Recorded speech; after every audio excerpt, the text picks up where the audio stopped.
고가 16억, 17억이니까 17억이고 얘네들이 20억 청구했기 때문에 요게 이제 AB저축은행 입장에서 나중에 뭐 이렇게 보면 알겠지만 스윙 코스메틱, 스윙 코스메틱, 그죠? 뭐야 이게? 채권자가, 채무자가. 그러니까 이분 같은 경우는 16억에 2016년도에 구매해가지고 지금까지 해서 쭉 봤을 때 뭐 손해본 게 없네요. 물론 빚으로 이제 털어버렸지만, 그죠? 여기서 뭐 한 5억 놓고 자기가 뺐을 만큼 자기가 넣은 금액 이상으로 2016년도 이후로 지금까지 다 뺐은 거죠. 영끌한 물건이 아니죠. 자꾸 사람들이 경매 나오면 요즘 영끌이 많이 나온다 이렇게 이야기를 하시는데 영끌한 물건은 지금 그 무리하게 2021년, 22년 대출해가지고 들어간 젊은 친구들이거나 뭐 아무래도 뭐 영끌했다라고 하면 그런데 우리가 사람들을 봐야 돼요. 그 당시에 그 돈을 주고 대출해서 들어가는데 야 나중에 이거를 갖다가 그 못 갚으면 지금 못 버티면이 아니라 어느 정도 버틸 수 있는 사람들이 들어간 거예요. 2022년도, 2021년도에 왜 그러냐면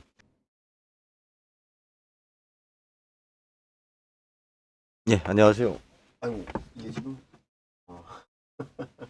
정확히 한 게 뒤에 부분이 좀 안녕하세요. 2024년 1월 22일 정한영 따라서 경매장 가는 길 월요일입니다. 시작하겠습니다. 지금 화면에는 국토교통부 보도자료가 나와 있어요. 이제 저도 지금 이제 막 방송 시작하기 전에 열어봤는데 뭐 기사를 좀 보면서 이야기를 좀 잠깐 할까 합니다. 전세 사기 의심 공인중개사 3차 특별점검 결과 전국 공인중개사 2,615명 점검 결과 429명 위반 행위 적발. 몇 분의 1이에요? 거의 5분의 1에 해당되는 숫자가 이제 뭐 가벼운 징계부터 큰 징계를 받지 않았나 뭐 그렇게 지금 보여지는데 1, 2차 점검에서 위법 행위가 적발된 880명 중 현재 영업 중인 723명의 영업 실태를 점검이겠죠? 하는 한편 전세 사기 피해가 계속 발생하는 지역의 의심 공인중개사 1,892명을 대상으로 매매 및 임대차 계약 중개 과정에서의 공인중개사 법령 위반 행위 여부를 집중적으로 조사하는 등 총 2,615명을 대상으로 시행하였다. 어, 여기서 이제 수사 의뢰한 것이 128건, 행정처분이 333건, 이렇게 되어 있는데 수사 의뢰했다는 것은 이제 범죄 행위가 좀 그냥 무슨 뭐 이렇게 처분 정도로 할 수 있는 수위가 좀 높은 건을 말하겠죠. 아, 폐업 신고 후에도 다른 중개사의 등록증을 대여하여 중개사무소를 운영하거나 업종 중개 보수를 초과하여 수수한 사례, 그리고 깡통 전세 계약을 유도하는 방식으로 전세 사기에 가담하는 등 여러 유형이 적발되었다. 이게 지금 각 도별로 시별로 뭐 쭉 되어 있어요. 행정처분이. 지금 중개사분들이 쉽지 않죠. 먹고 살기가 쉽지 않아요. 음. 그리고 이제 우리가 중개사분들이 막상 개업을 하면 그 대우를 못 받는 것 중에 하나가 아무래도 어 솔직히 이야기해서 영업 능력하고 실력이죠. 이게 영업 능력 어차피 뭐 영업 능력도 실력이지만 그 실질적으로 그 부동산에 대한 업무 능력 부분이 많이 부족하죠. 우리 뭐 아파트 계약이나 몇 개 뭐 이렇게 좀 수습식으로 이렇게 해보고 개업들을 하시는데 그리고 또 하나가 뭐냐면 영업 능력. 그러니까 사실은 이게 중개를 하기 위해서는 매수자하고 매도자를 매칭할 수 있는 능력이 있어야 하는데 과거에 우리 복덕방 같은 경우는 그 지역에서 솔직히 나름대로의 네트워크를 갖고 있는 사람들이 하다 보니까 뭐 따로 뭐 영업할 이유는 없었죠. 그런데 이제 지금은 가장 큰 문제가 뭐냐면 너무 범위가 넓어요.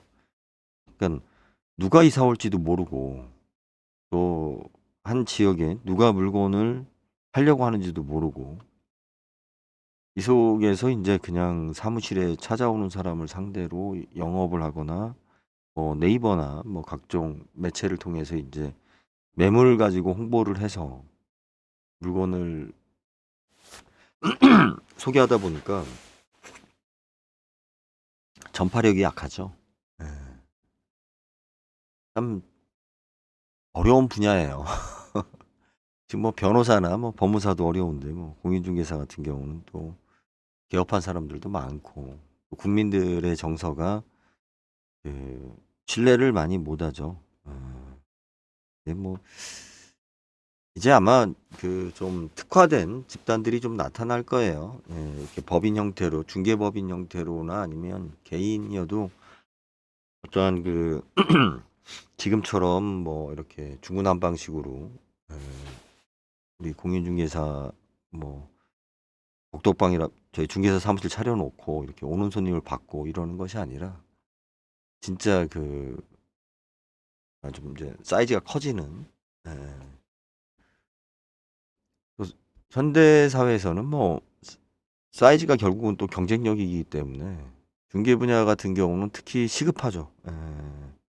너무 중개업소는 많은데 실질적으로 경쟁력을 갖출 만큼 예, 그런 사이즈들이 없죠.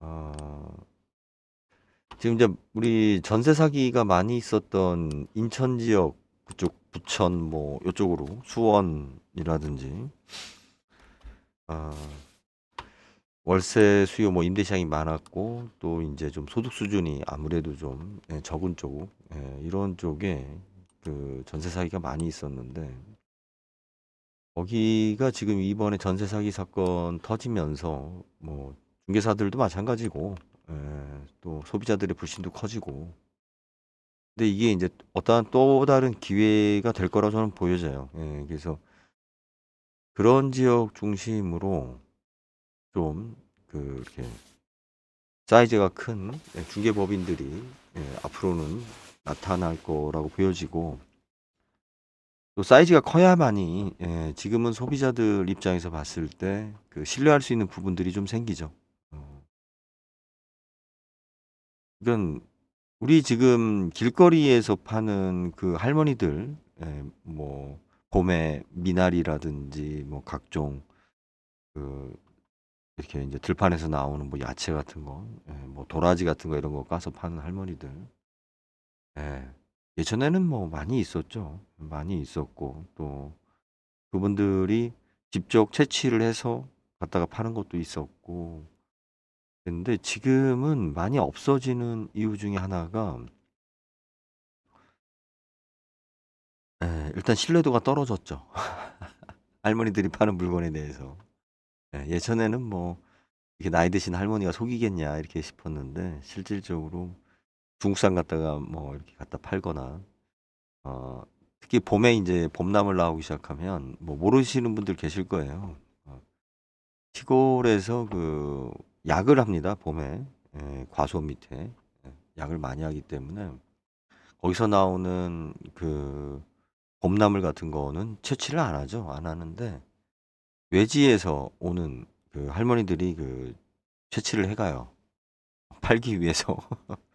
그분들은 먹을 목적이 아니에요, 거기 보면. 그러니까 정상적인 농산물 유통되는 과정에서 우리가 농약 잔류량이라든지 뭐 중금속이라든지 뭐 이런 문제가 생기는 것들은 주기적으로 단속을 하고 또 출하할 때 그 점검도 받고 뭐 이런 과정들이 있고 또 문제가 생기면 바로 추적이 가능한데 그렇지 않은 거. 대표적인 게 미나리 같은 거. 요즘은 없어졌죠, 요즘. 요즘은 뭐 그런 미나리 갖다 파는 사람들이 없는데 예전에는 그 미나리가 그 시궁창 하수구 뭐 이런 데 그런 데 있는 미나리, 돌미나리 이게 또 그런 게 또 향은 강해요. 향은 강한데 인제 뭐 안 봐도 뻔하죠. 뭐 중금속에 오염된 거라든지.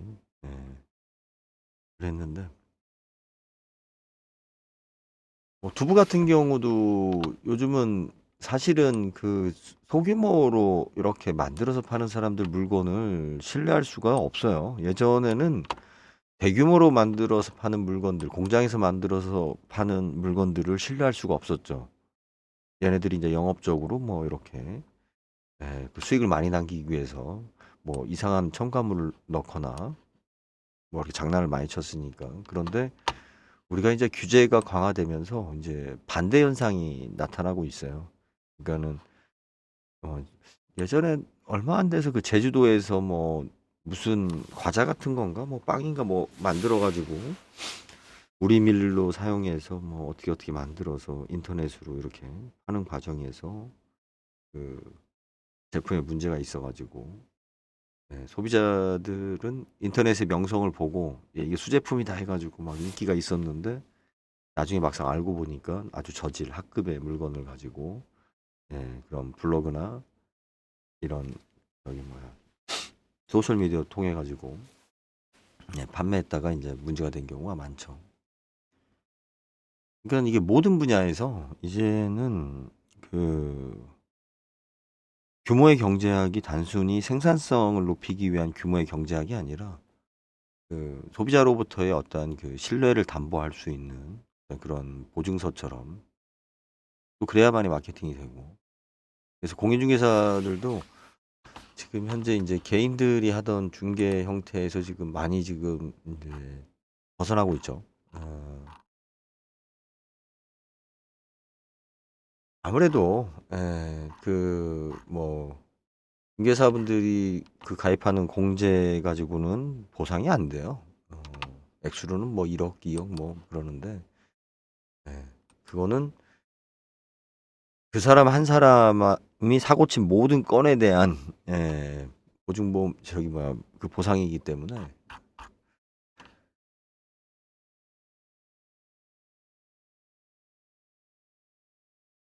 굉장히 높은 거예요. 지금 현재 아까 2,000명 정도 해가지고 고발 조치된 부분, 단순히 이제 뭐 우리 행정처분이 아니라 그 행정처분 같은 경우는 이제 어, 어떤 중개사법에서 우리가 제재하는 부분을 어겨서 받는 거고 그렇지 않고 이것은 그 검찰의 수사기관에 그 저거 했다라는 것은 그죠? 그 내용 자체가 크죠. 지금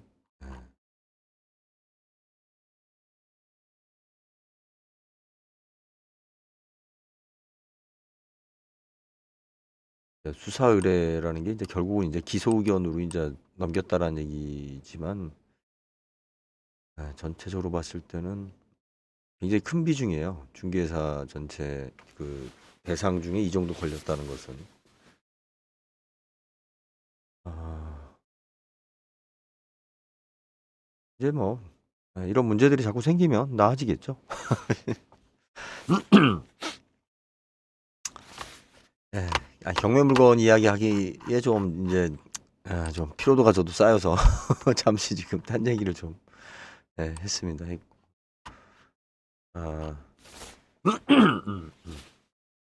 참.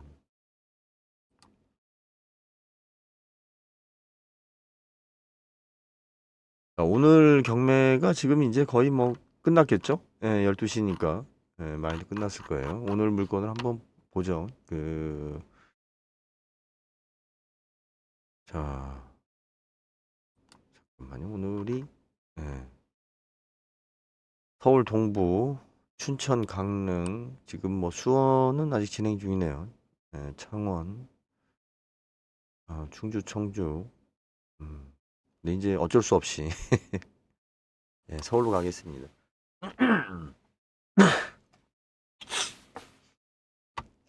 서울 동부 3개.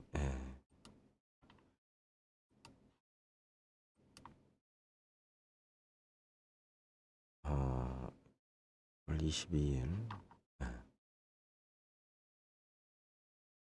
맛있어 보자. 이게 1월 20 9일 어,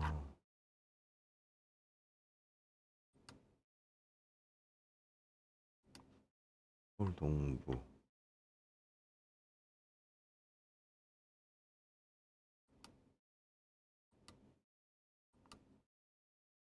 1월 22일. 자,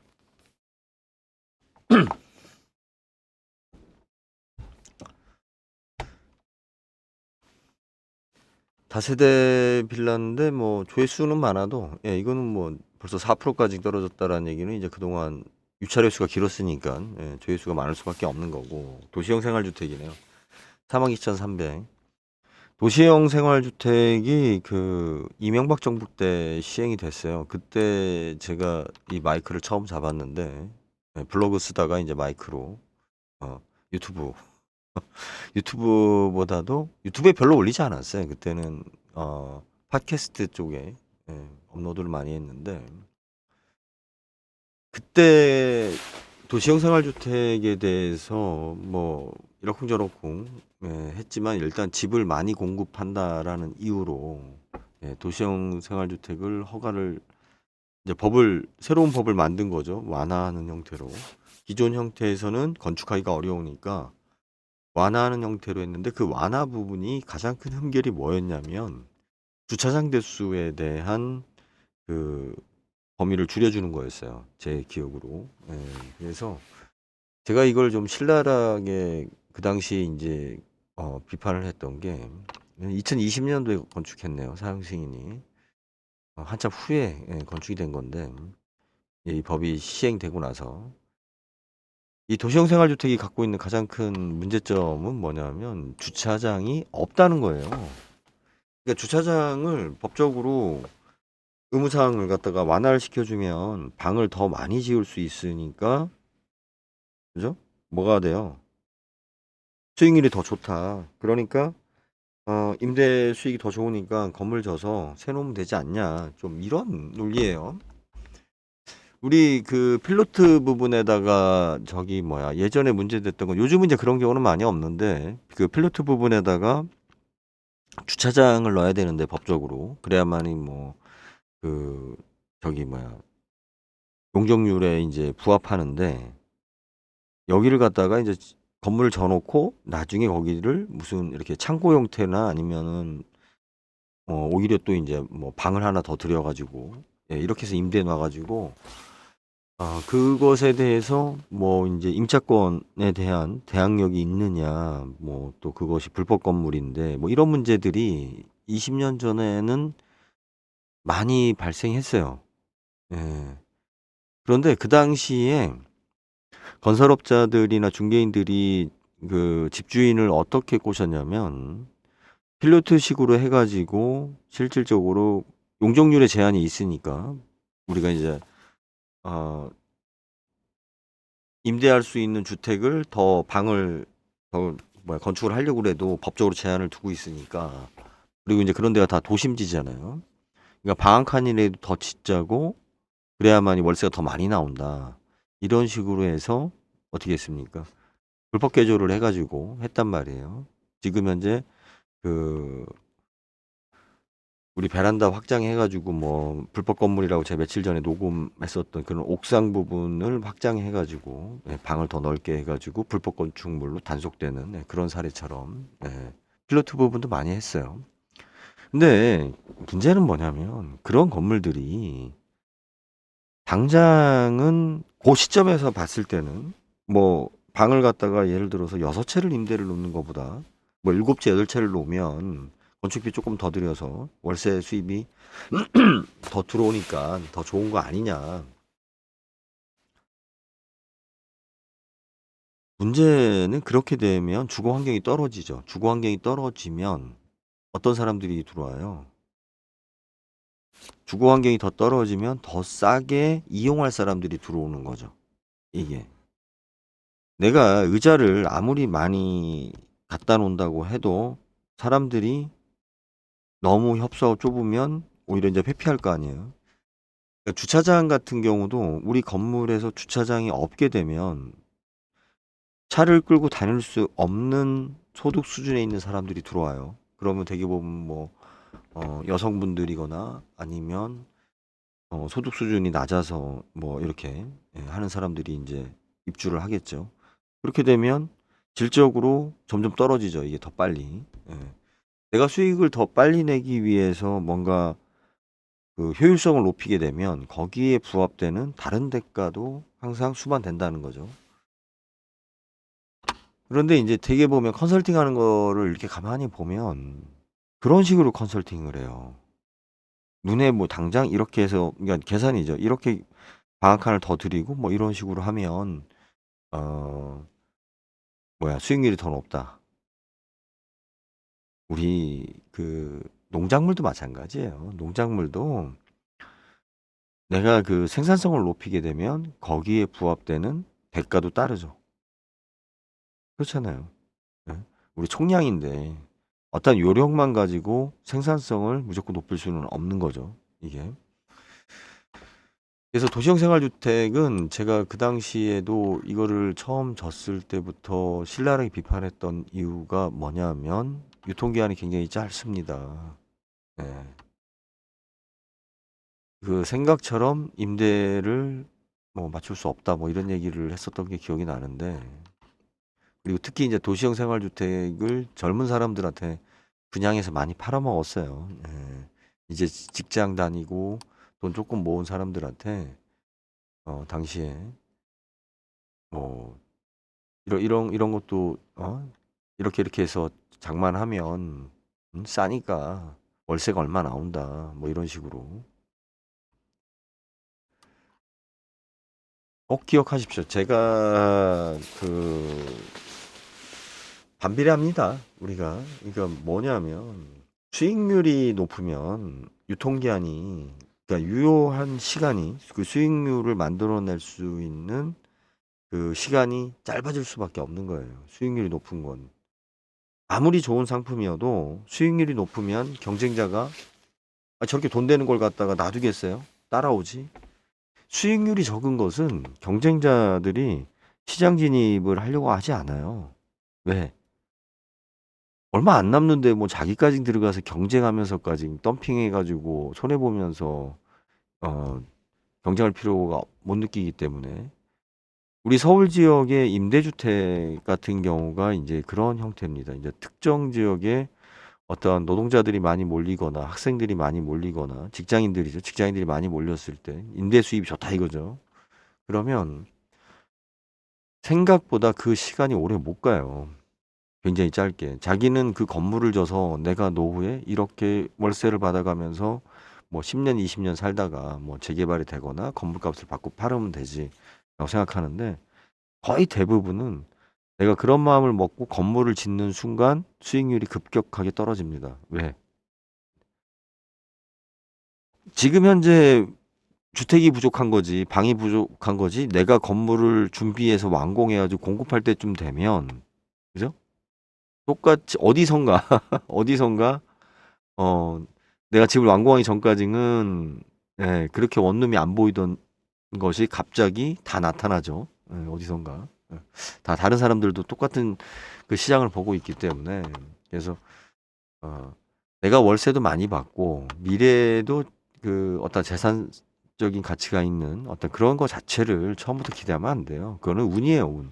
운이 좋은 경우는 있어요. 그래서 여러분들이 어떤 걸 기대하셔야 되냐면, 무조건 둘 중에 하나를 봐야 돼요. 둘 중에 하나. 수익률이냐, 그죠? 예, 장기적인 어떤 투자에 대한 어떤 그 가치가 있느냐.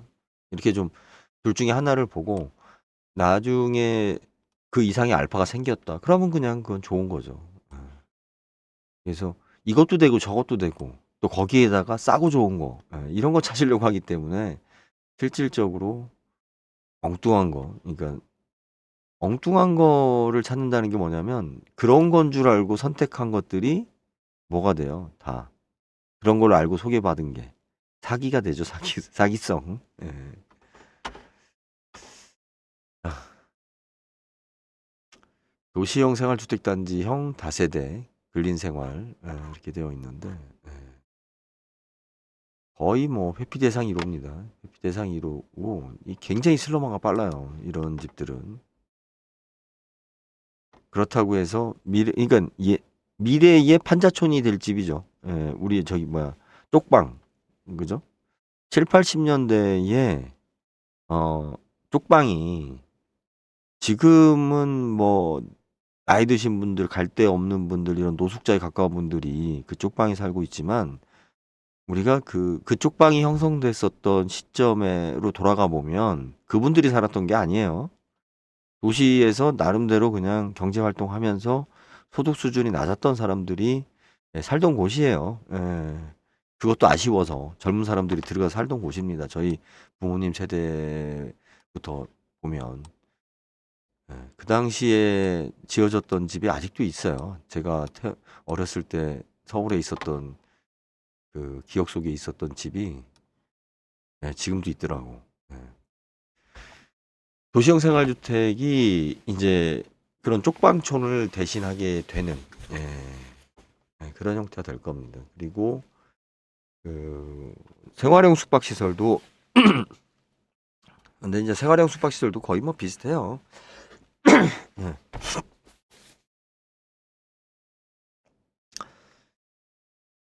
이거는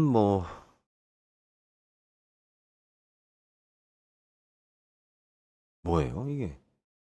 도로 부분인 것 같은데요. 예, 지분 매각. 나머지는 뭐 유찰이 됐는데. 그죠? 도로 부분에 대한 지분 매각인 것 같습니다. 다른 뭐 질문이 없어서. 응? 요번에 매각된 게, 요거밖에 없었구나. 서울 관계구가. 아이고야.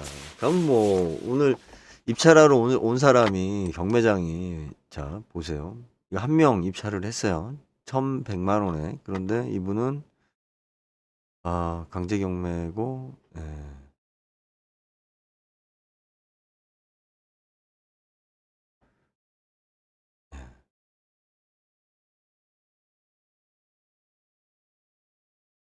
그죠? 2020년 9월 29일, 2020년 9월 29일 청구금액. 이분도 제가 성함 봤을 때는 어, 대금을 납부할지 의심스럽습니다. 대금 납부가 할지. 여기 한 분 왔죠. 그리고 이 도로 입찰하는데 한 분 왔죠. 오늘 몇 명 입찰한 거예요? 여기 세 명. 세 명. 그러면 아까 그분하고 겹친 것 같으니까 세 분하고 네 분 왔어요. 경매장에. 그리고 여기도 한 분 왔어요. 5명. 뭐야 이거? 8명. 서울 오늘 재밌네요. 서울 동부 지방법원 경매장에 채 10명도 안 온 것 같아요. 실질적인 입찰자 수가. 그래서 좀 빨리 끝났네요. 그리고 나서 이제 나머지 물건들은 다 지금 넘어갔어요. 넘어갔는데 지금 오늘 같은 경우 날도 추운데 제가 어제 그런 이야기 했죠. 네, 날 추우면 경매장에 사람들 안 온다고. 그리고 많이 움츠러들어요. 움츠러들고. 예. 뭐 요 위에 거는 사실은 뭐 크게 볼 건 없고 지금 아파트 2개가 있으니까 한번 살펴보기로 하겠습니다. 한 명 입찰을 했어요. 3억 5,500 아니 죄송합니다. 이 단위가 다르네. 35억 5,100 77만 77원 7자로 잘 이분 참 되게 이런 분들이 그 공무원이거나 공무원에 좀 준하는 쪽에 일했었던 분들이 이렇게 잘 쓰세요. 예.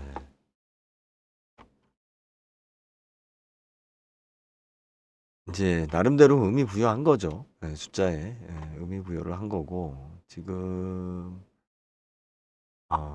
유찰이 안 됐어요. 감정가가 35억 4천이었는데 35억 4천에 낙찰이 됐습니다. 낙찰이 됐는데 봅시다. 뭐 무슨 특별한 이유가 있을까요?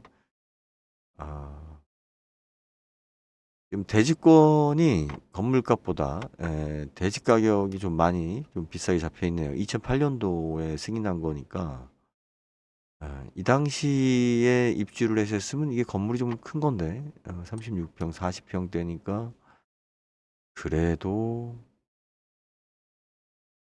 이게 지금 이제 잠실이 많이 뛰었다라는 이유로 가격이 좀 높게 책정이 된 것 같습니다. 실질적인 거래 가격에 다 임박해서 낙찰이 됐는데, 이런 경우는 아, 채권액이 87억이에요. 그죠? 채권액이 87억이고, 자, 우리 선순위가 우리은행이 11억, 수협이 18억. 그럼 요것만 합쳐도 19억이죠. 19억에다가 HB저축은행 얘네들이 20억 청구를 했어요. 19억에다 20억. 그렇게 하면 39억이죠. 35억. 여기까지입니다. 여기까지. 제가 봤을 때는 요 뒤에는 뒤에는 의미가 없고, 요거가 16억, 17억이니까 17억이고 얘네들이 20억 청구했기 때문에 요게 이제 AB저축은행 입장에서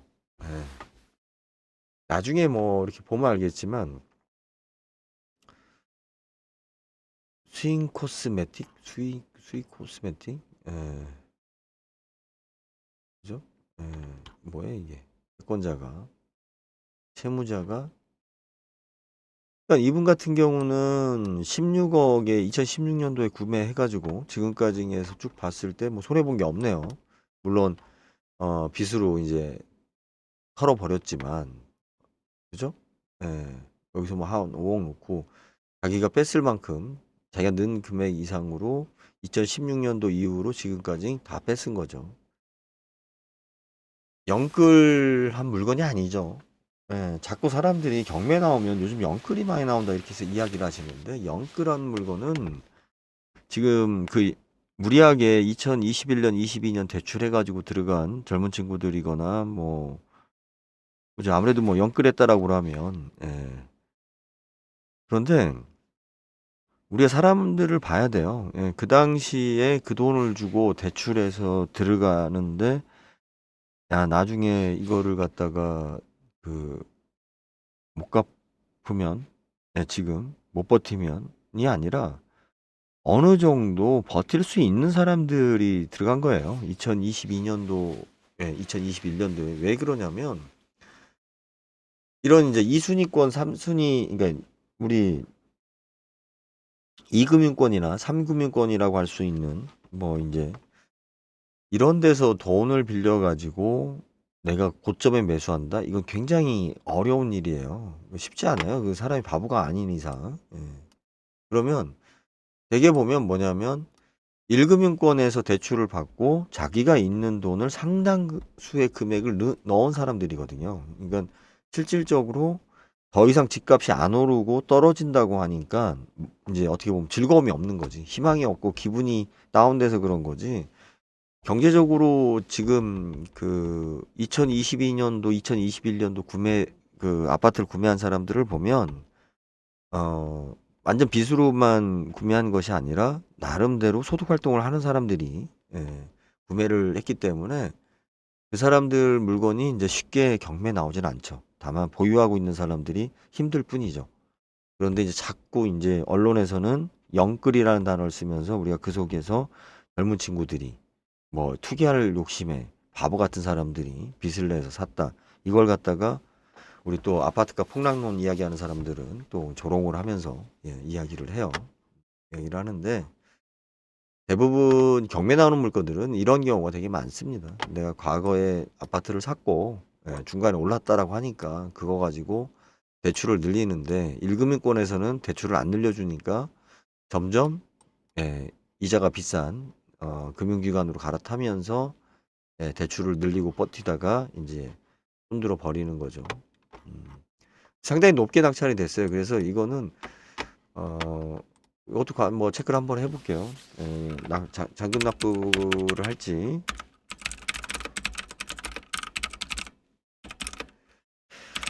왜 그러냐면 이 물건에 대해서 잔금 납부를 한다 그러면 채권자하고 어느 정도 합의를 본 거죠. 아니면 채권자가 데리고 온 사람이든지. 그렇지 않으면 35억 주고 입찰을 한다? 서울에서? 이건 서울에서 굉장히 드문 일이에요. 예. 지방은 좀 달라요. 지방은 공급과 수요가 원체 적기 때문에 예, 지방은 여러 케이스가 생길 수 있는데 서울 같은 경우는 왜 다르냐면 데이터가 너무 많기 때문에 굳이 이번에 꼭 35억 주고 이걸 사야 돼? 한번 떨어지는 거 볼 필요도 있잖아요. 당장 내가 35억짜리 집을 못 구해서 우리 아이가 학교 등교를 못 해요. 우리 집사람이 뭐 어디 교회 나가는데 불편해요. 이래서 내가 35억 주고 이걸 가서 얼른 사야 된다? 이거는 충분히 여기서도 매매 가격을 찾을 수 있는 물건이기 때문에 누군가한테 그 속았다든지 아니면 채권자하고 뭔가 조율이 됐다든지 예, 이런 부분이 있어서 뭔가가 샀다라고 보여지죠.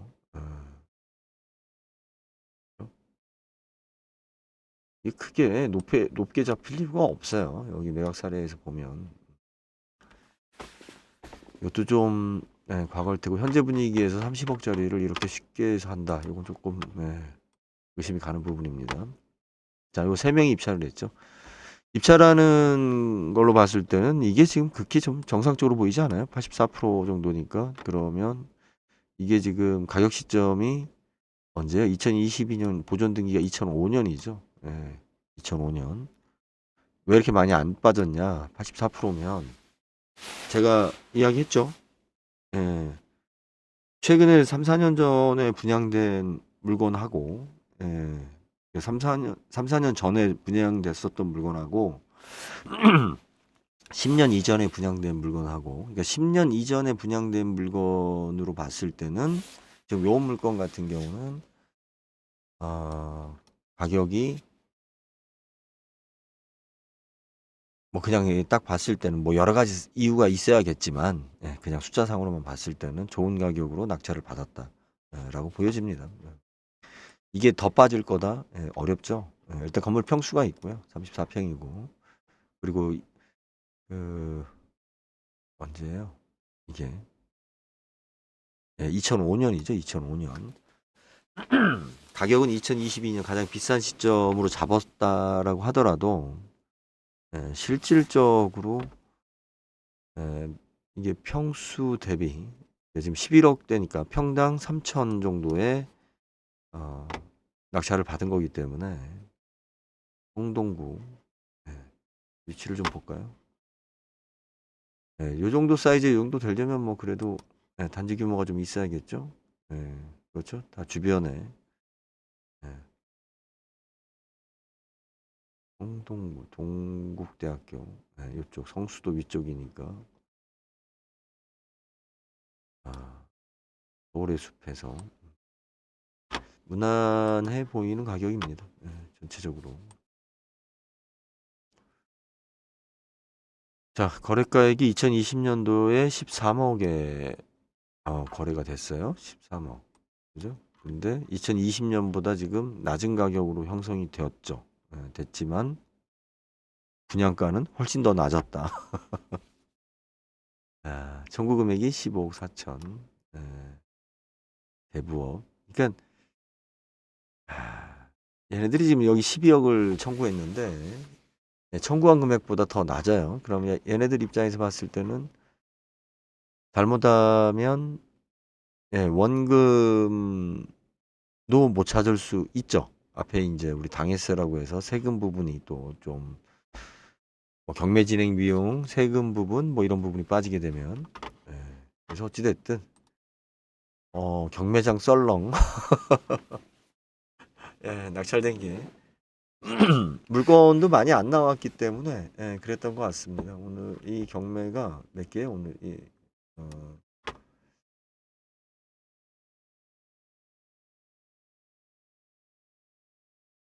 어, 잠깐만요.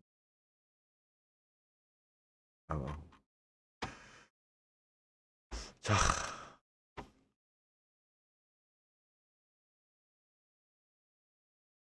이제 뭐 접속하신 분이 없어서 한 분 계시구나. 에, 뭐 다른 거 없으면 오늘 경매 방송 여기까지만 하겠습니다. 우리 저기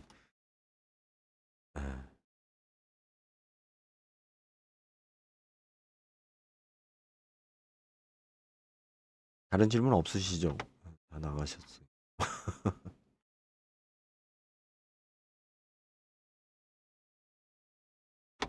한 군데만 더 가볼까요? 인천만?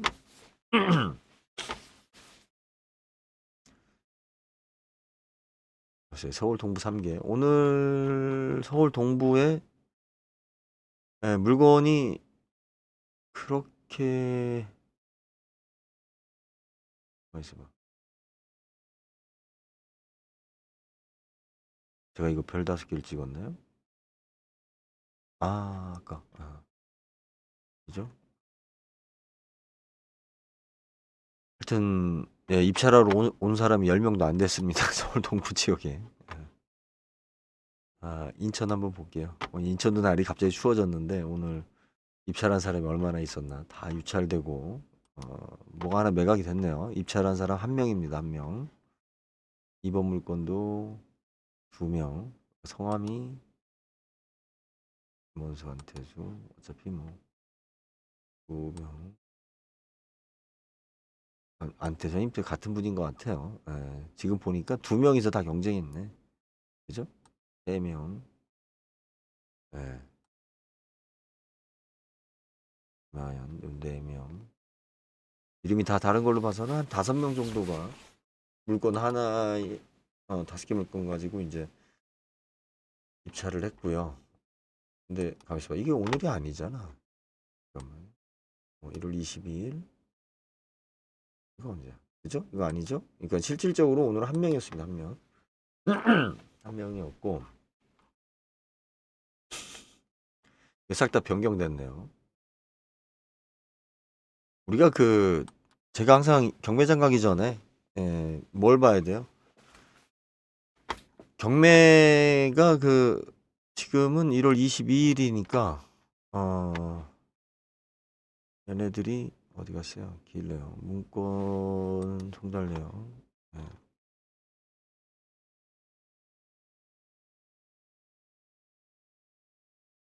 경매 유예 신청서 제출 전세 사기 됐고 1월 10일 달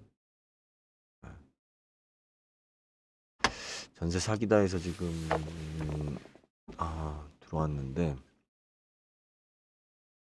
2016년에 재연입 확장 소유권 보전 대부업 했고 얘네들이 넣었는데 전입일이 2016년 9월 5일이에요. 9월 5일이고 그러니까 이제 1억 3,650 1억 3,650인데 대부업에서 돈을 빼고 전세를 놓은 거죠. 다 그런 식으로 여기도 1억 3,650. 야, 그러고도 대부업은 확정 채권을 이제 지금 얘네들은 양도받은 거고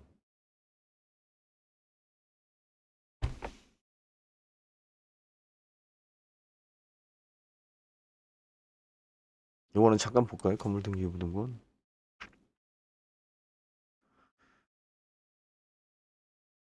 2016년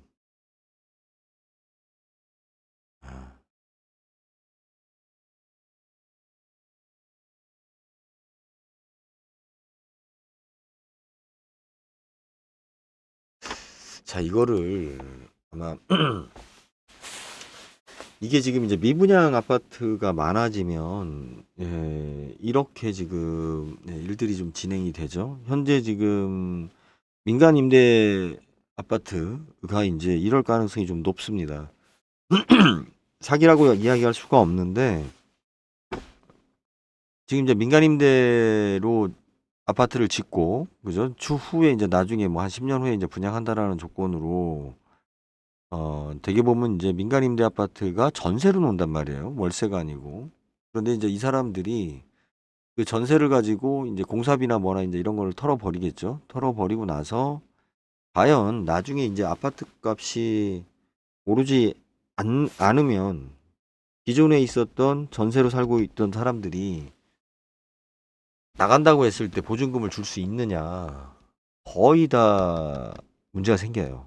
왜 그러냐면 지금도 민간 임대 아파트를 하는 이유가 뭐냐면 아파트 공사를 지으려고 했다가 왜 민간 임대로 돌려서 걔네들이 그 건물을 져요? 수요는 있는 것 같은데 소유할, 그러니까 일반 분양을 받을 사람이 없다라고 보는 거죠. 분양이 안 될 거라고 보기 때문에 그 민간 임대를 하는 거란 말이에요.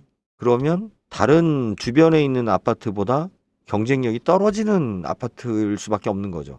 가격 대비.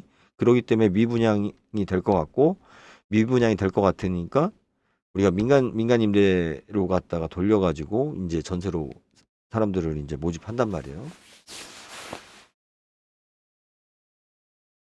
상당히 이게 이제 그 중간에 그래도 아파트 값이 오르고 우리나라 경제가 2000년도에서 지금 2023년 4년도까지 오면서 어찌 됐든 뭐 내일 모레 망할 것처럼 이야기를 했어도 성장해 왔죠. 예, 인구도 줄기 시작한 지는 지금 얼마 안 됐으니까 그 전까지는 인구도 계속 늘고 있었고, 그래서 문제가 과거에도 10년 전에도 많이 터졌어요. 많이 터졌는데 사회적인 문제가 될 만큼 터지지는 않았어요. 그 규모가 작았기 때문에. 그리고 다른 데는 대부분 다 그냥 넘어갔으니까. 그런데 이번에 진행되는 현재 아마 여러분들 주변 중에 민간임대 아파트 식으로 해서 뭐 계약금만 내면 뭐 중간에 또 이제 전세 대출 받아서 뭐 이렇게 해가지고 해준다 뭐, 예, 터질 확률이 높습니다. 상당히 좀 신중을 기해야 돼요. 예, 왜냐하면 전세 시장도 불안하고 이러니까 그 어차피 뭐 규모가 크고 기업에서 하는 거니까 믿을 수 있다. 뭐 이런 생각으로 해서, 예, 전세로,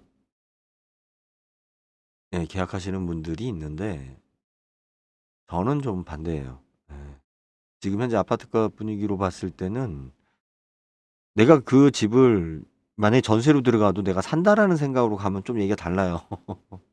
나중에 뭐 어차피 전세 보증금 못 받으면 경매로 넣어가지고 그 돈 가지고 상계 처리해서 소유권을 내가 사면 되니까. 그런데 여러분들이 전세로 들어가는 이유는 뭐예요? 여기 살긴 살아야 되는데 이 집을 소유하고 싶지 않은 경우란 말이에요. 전세로 들어가는 경우는. 예, 그래서 그런 주택이 전세로 들어가실 때 좀 신중을 기하셔라 라는 얘기를 좀 드리고 싶고, 지금 뭐 다른 댓글이나 질문이 없으니까 제가 오늘, 자, 경매에서 지금 인천 지역도 서울은 지금 10명이 안 왔어요. 경매 입찰장에. 자, 여기 한 두 분, 예, 입찰했고, 요것도 94%. 지금 이것도 낙찰 가격이 94%예요. 4억 7천, 4억 3천. 이거는 제가 앞전에도 설명을 했죠. 예. 2015년도니까는 거의 이제 한 10년 된 아파트고, 그죠? 실질적으로 이런 거는 지금 집가 상승하고 영향을 안 받은 거예요. 왜 낙찰가가 적냐? 아니, 많이 안 떨어졌냐? 이유는 뭐예요? 2020년도에 올랐다는 얘기가 안 돌았던 동네예요.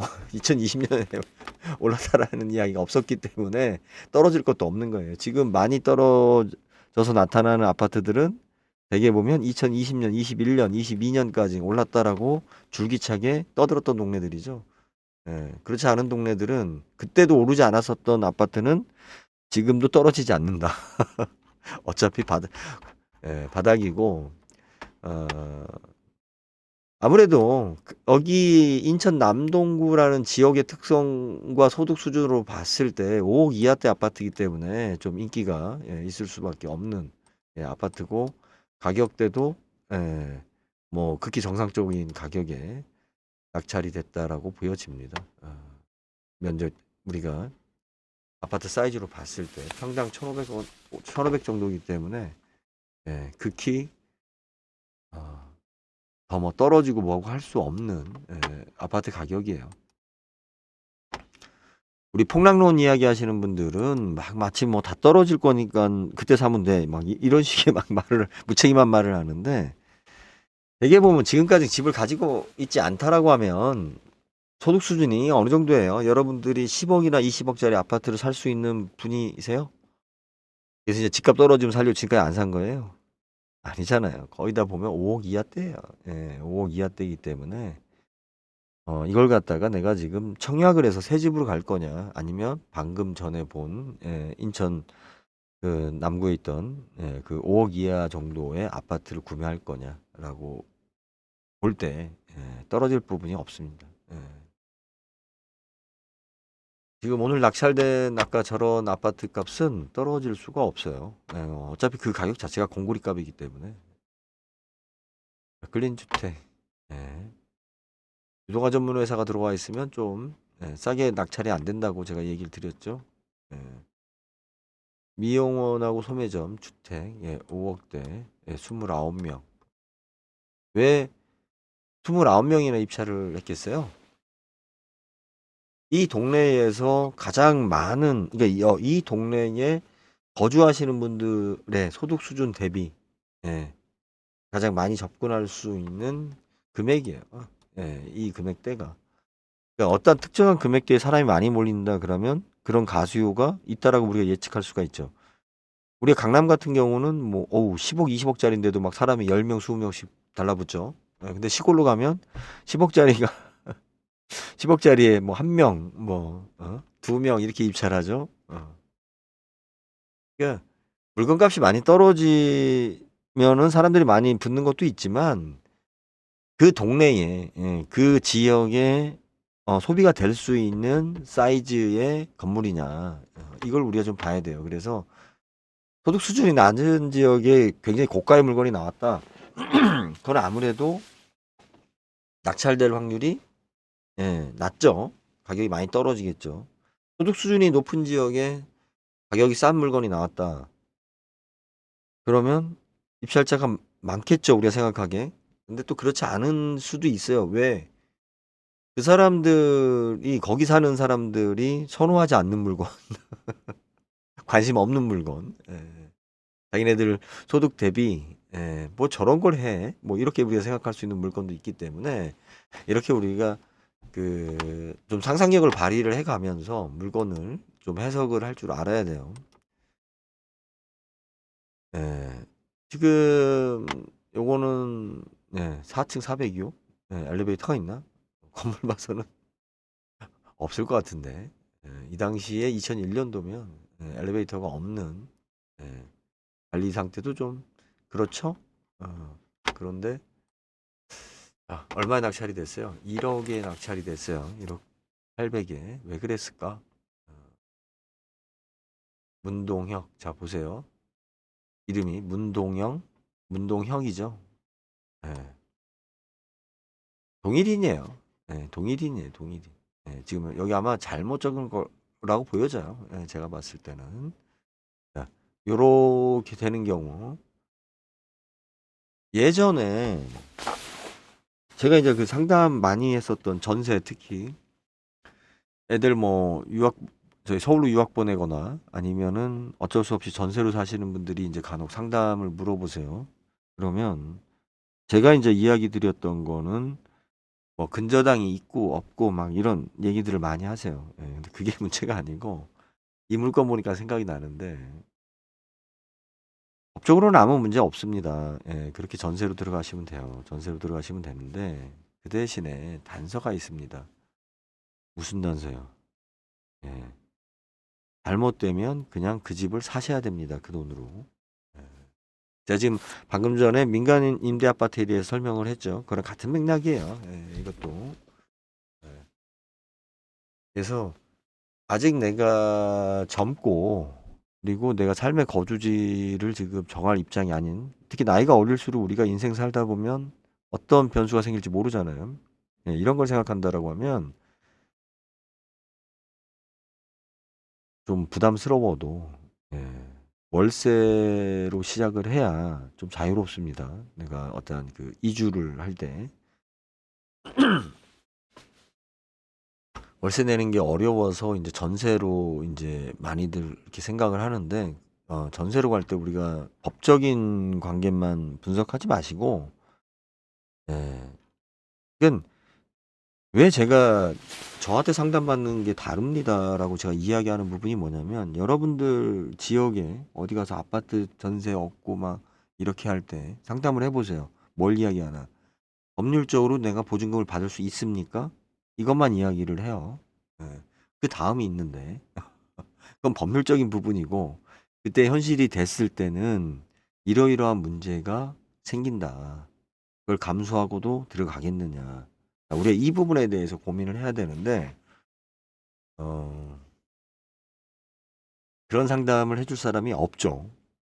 예, 그런 상담을 공인중개사가 하고 있으면 예, 문 닫아야죠. 장사가 안 되죠. 예, 마케팅하는 사람들은 어떻게 됐든 부추겨야 거래가 되는 거니까. 그래서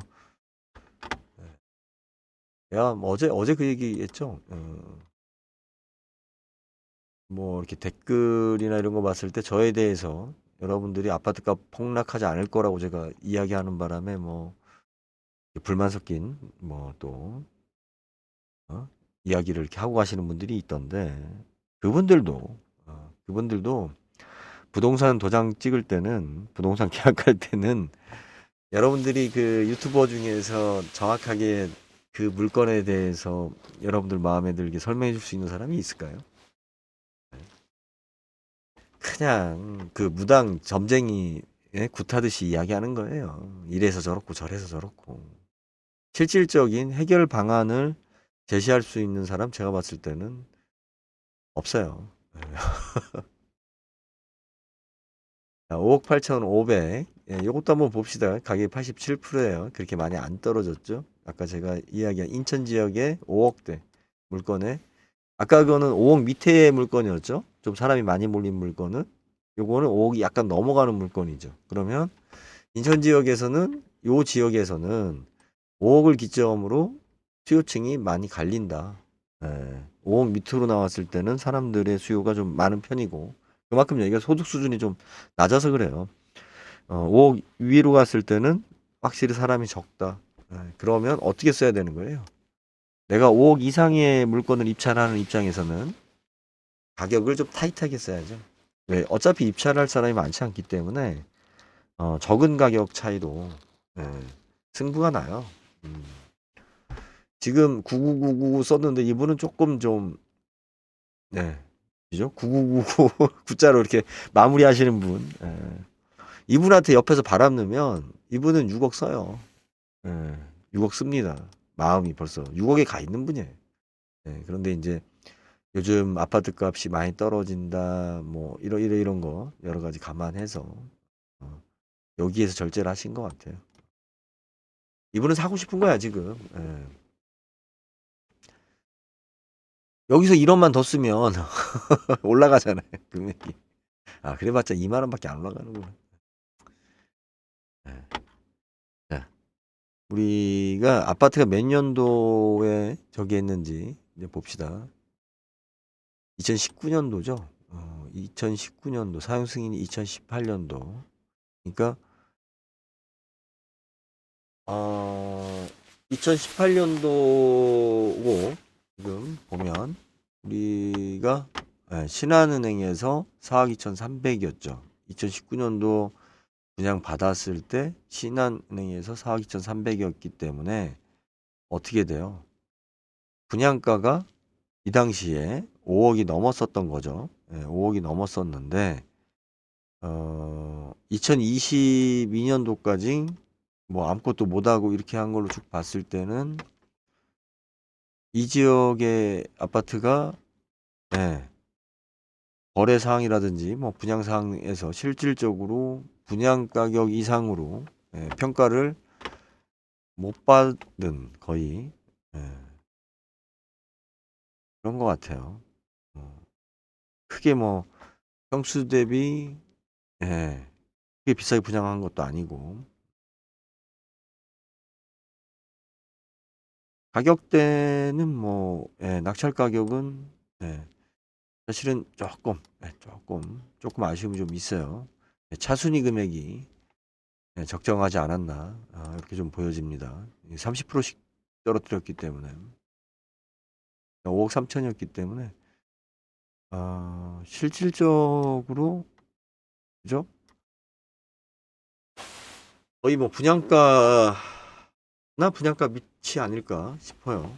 지금 신한은행에서 4억 2,300을 잡았기 때문에 분양가가 한 5억대, 예, 그죠? 예, 거의 지금 이게 분양가 수준인 것 같아요. 예, 이 가격이. 그래도 이런 물건들은 일단 1금융권에서 이 가격은, 예, 현재 이 지역에 대출이 된다는 거기 때문에 자기가 부담할 금액이 한 1억 5천 정도 되는 거죠. 예, 1억 5천에서 2억 정도니까, 예, 충분히 거래가 좀 쉬운 가격대에 형성되어 있는 물건이죠. 이런 물건이 얼마까지 폭락하겠어요? 없죠. 자꾸 강남 아파트 값 쳐다보면서 거품이 많니 어쩌니 뭐 규제를 해야 되니 참, 제가 항상 얘기하지만 내비둬요. 걔네들이 뭘 그거 가지고, 저녁 식사 값으로 뭐 와인 한 잔에 뭐 100만 원짜리를 처먹든 뭐라든 그렇게 흥청망청 헛바람 들어서 살다가 본인은 운이 좋아서 안 망할 수는 있겠지만 그 자식 때는, 예, 망할 확률이 높죠. 예. 부자들이 헛지랄을 많이 해야 우리 같은 사람들한테도 기회가 오는 거예요. 부자가 될 수 있는 기회가. 부자들이 진짜 모범생으로 알뜰하게 살고 막 열심히 살면, 예, 힘들어요. 예? 있잖아요. 유전학적으로 그걸 떠나서 지금 국회의원들 자녀들 사고 치고 마약하고 뭐 이런 문제 많이 생기잖아요. 폭력 뭐 하고. 예. 그렇지 않으면 억울해서 우리 같은 놈 살겠어요. 음? 그것을 뭐 잘못됐다, 뭐 바르게 살라. 아이, 그렇게 하지 마. 예. 그렇게 많이 이제 오늘 낙찰이 된 것 같지는 않습니다. 이게 지금, 아이씨, 1시간 돼 가네. 원래 좀 짧게 하려고 그랬는데. 예.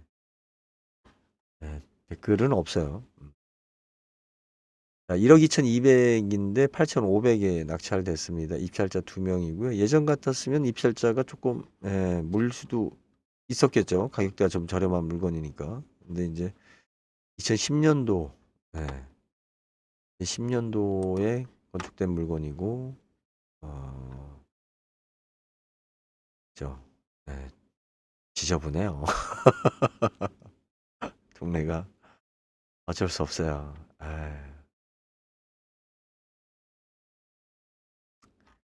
근데 뭐, 예, 여기서 일해야 되고 이 근처에 사시는 분들이고, 그러면 지금 8,600에 건물 면적이 12.7평 너무 작은데, 뭐 빌라에서 좀 더 빼고 못 빼고 하면 8,600, 1억 2,200은 좀, 예, 많이 잡힌 거고, 3층, 예. 아, 2010년도에 1억 6,500에 구매를 했어요. 아무래도 뭐 시내, 예, 주변에 교통이나 뭐나, 예, 홍리중학교 잘 모르겠습니다. 아, 조금 높지 않으니까, 예. 근데 뭐 사람마다 다 사정이 있는 거니까. 요건 1억 1,500.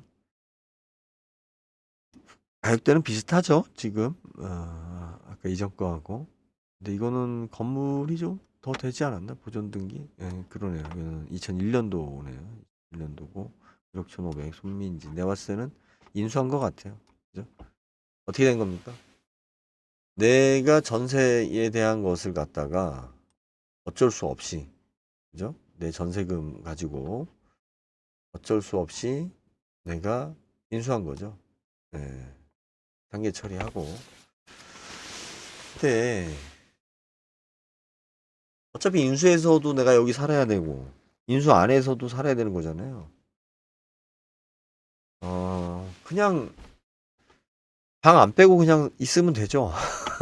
극단적으로. 예? 경매 그냥 취소하고, 저는 이런 경우에는 경매 신청하라고 얘기를 저는 안 드리는 입장이에요. 예, 별 실익이 없어요. 그냥 뭐 내가 살면 돼요.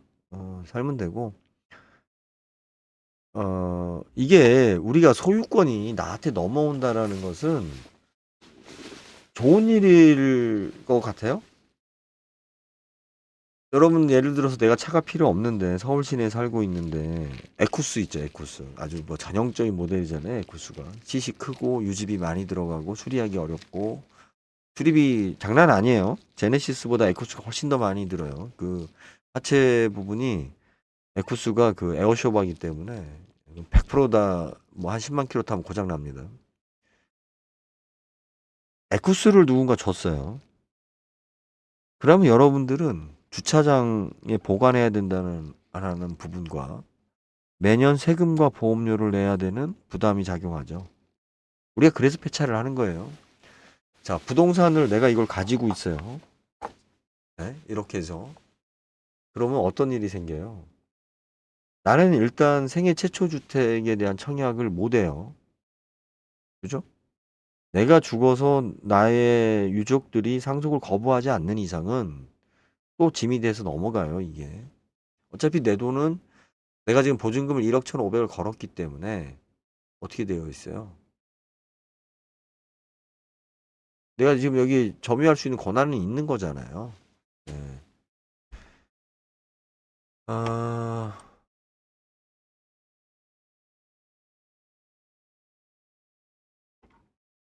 굳이, 예, 예. 굳이 내가 경매 비용까지 들여가면서 경매를 신청할 이유가 있었을까? 저는 반대입니다. 국세청에서 하든 뭐해서 하든 나는 그때 사도 돼요. 그때 사도 되고 이런 부분들을 상담할 때 우리가 그 여러 케이스 가능성을 염두에 두고 그 사람하고 충분히 우리 상담 의뢰자하고 뭐 하는 거예요? 토론을 해야 돼요. 서로. 그죠? 그래서 진짜 내가 원하는 게 무엇인지. 그러니까 그 사람한테 진짜 필요한 거하고 그 사람이 당장 지금 하고 싶은 거하고는 다른 거죠. 나는 지금 저걸 하고 싶어. 근데 상담을 하는 이유는 뭐예요? 저걸 하고 싶은 방법을 알려주세요. 물론 이게 상담이 될 수는 있어요. 우리 통상적인 부동산 상담은 대개 여기에 맞춰져 있죠. 내가 언덕 위에 하얀 집에 가 살고 싶어요. 라고 이 사람이 이야기를 하면, 언덕 위에 하얀 집이 뭐 양평에도 있고, 뭐 청평에도 있고, 뭐, 예? 뭐 이렇게 얘기할 수가 있을 거 아니에요. 아니면 돈이 없으면 어떻게 지리산으로 갈래요? 뭐 이런 식으로. 그런데 실제적인 부분은 뭐냐면, 우리가 의뢰하는 사람은 진짜 나한테 맞는 게 뭔지를 몰라요. 예. 그냥 하고 싶다라는 충동만 있는 거지. 진짜 나한테 맞는 현실과 할 수 있는 게 무엇인지를 우리가 이야기하고 거기에 대해서 어떤 걸 찾느냐 방법을 이게 먼저예요. 이게 먼저인데 이제 그 정도 상담을 하려면 이제 사람이 인성이 돼야죠. 어, 인천국가 오늘 뭐 무난하게 그냥 이것저것 봅니다. 인천 1억 2,800, 1억 5천 뭐 별로 안 떨어졌죠. 어차피 뭐 공구리 값이니까 17이니까 우리가 평당 1,000이 안 되는 거잖아요. 한 700 정도, 600 봐야겠네. 평당 600이면은 뭐 다만 이제 좀 아쉬운 게 이게 저층, 3층, 요게 재개발이 될 수 있을까요? 84년도니까 벌써 몇 년 된 거예요? 40년 됐습니다. 한번 볼게요. 재개발 가능한지. 아,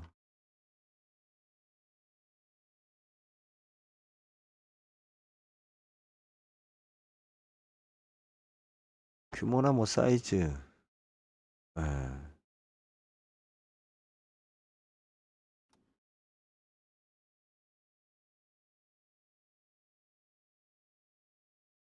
사 4억 6천. 예,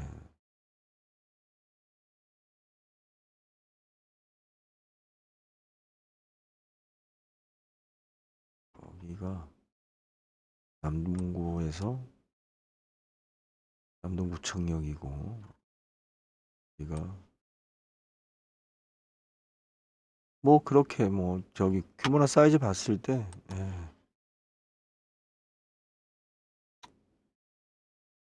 그냥 무난할 것 같아요. 예. 근데 이제 재개발하기에는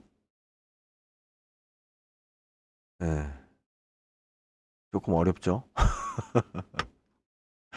예, 10년 안에는 어려울 것 같습니다.